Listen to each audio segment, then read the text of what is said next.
there, and I was like, great, this kid's gonna be like 21 years old. It's not gonna be as an appealing case. And you know, the facts go stale, evidence goes stale, country conditions change, laws change.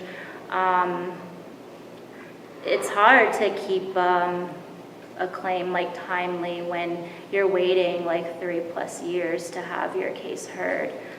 So then when they're going really fast like this, you're like, well, good, it's like timely, but also it's a little bit too fast because it takes a while to find an attorney, and the chance of success without an attorney is even lower. Because sometimes the clients, they don't even understand what they have been through. So when you talk to them, it's like, oh yeah, that happened. They are telling you the story, but they are missing so many things because they don't understand that this is wrong. They don't understand that that will help their case. It's like you actually have to sit down and, you know, just talk and talk and talk. Yeah, I mean, a good example of that is I was prepping a kid for an asylum interview 2 weeks ago. She was 15. And I mean, I know her story. I knew what I was trying to get out. Like, she had been brutally kidnapped and raped by gang members. She has a baby now. The baby was a product of that rape. And so I started off my questioning when I was prepping her. I kind of asked, like, okay, well, when did the problems with the gangs start? She goes, oh, I never had any problems with the gangs. And I was like, well, wouldn't you describe what you went through as a problem? So if you didn't have an attorney there to prep you and lead you through that, and an officer just asks you, oh, when did problems with the gangs start? Did you have any problems with the gangs? And the person says, oh, I didn't have any problems, but then they've suffered this like terrible thing. Like, how the officer's not going to be like, hold on, like, I think there might be more to this, and like pry into it. They're just going to be like, take it at face value and be like, you said there was no problems.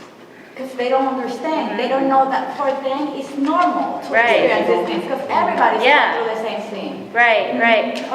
Or child abuse cases too. I'll be like, oh, like, you know, did your like father abuse you? No. But then you start asking like, how many times did he beat you, or were you denied food? And then they were like, oh, every day, and with like, you know, whips and things like that. And you're like, this is serious abuse, but they don't see it because it's like their reality.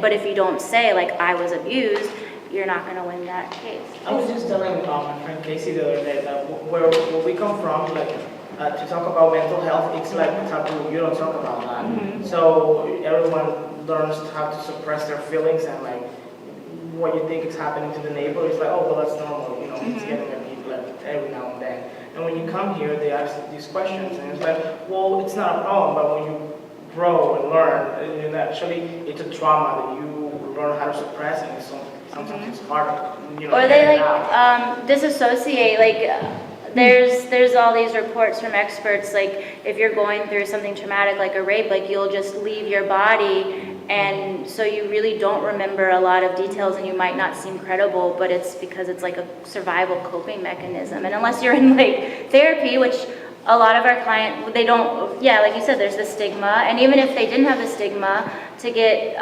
Spanish language or whatever language counseling services that are free or low cost for an uninsured person, like, it's almost impossible. And I'm sorry, but not to go back to it, but sometimes it's like, even when sexual abuse happens, they don't understand, like, oh, okay, yeah, my uncle used to do that, but that's normal, or, you know, like, everybody in my family, or I told my mom, and my mom told me, oh, keep it quiet, don't say it, that's why you want, or, you know, or you are going through so many things, and it's like, oh my God, I can't even talk about it, because growing up, that's, you know, what they are telling you, don't say anything to this one, or keep it, you know, as a type they tie it to shame. Right, yeah.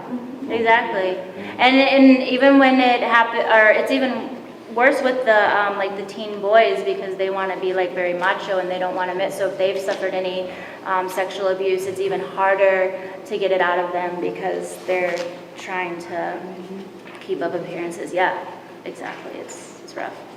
We are running out of time. Sure. I think we have time for one more question if anybody has a pressing question. Well, just one quick, I think you explained this earlier, but didn't clarify how you get your clients and how whatever category they are, and people end up being refugees at NSC, for instance. So any of the people can come to, so refugees are kind of like pre-assigned, like the Office of Refugee Resettlement will kind of be like, NSC, you're getting like 10 families, and these are the names, and highest you're getting these 10 families, and these are the names, and so that's how that works. But if someone's like already here and they're seeking services, essentially the services are the same. Like we at highest have a specialization in immigrant youth that Nationalized Service Center might not have, so perhaps we'll get more immigrant youth cases than they do, or if like an immigrant youth walks into their door, they might say, you know what, we have a lot of cases, we gotta like draw the line somewhere, we're gonna like refer you over to highest, versus like they have maybe a stronger human trafficking team, so maybe more human trafficking victims are referred to them, or if we intake someone and we identify it as, say, like human trafficking, we might be like, you know what, National Service Center has the funding and the program for that, so we're going to send you over. But essentially our two offices are the same. I think at this point, we've fluctuated, but at this point, highest is staff-wise a larger organization, but and National Service Center also does the same work, and they do great work and great attorneys, so they can either or. Okay, well, Stephanie, thank you so much. Thank you for coming. Yeah, thanks for having me. Kind of like unrelated, but I did want to pass, I just really like this, and it's just something to think about. I just want to pass around this, I guess it would be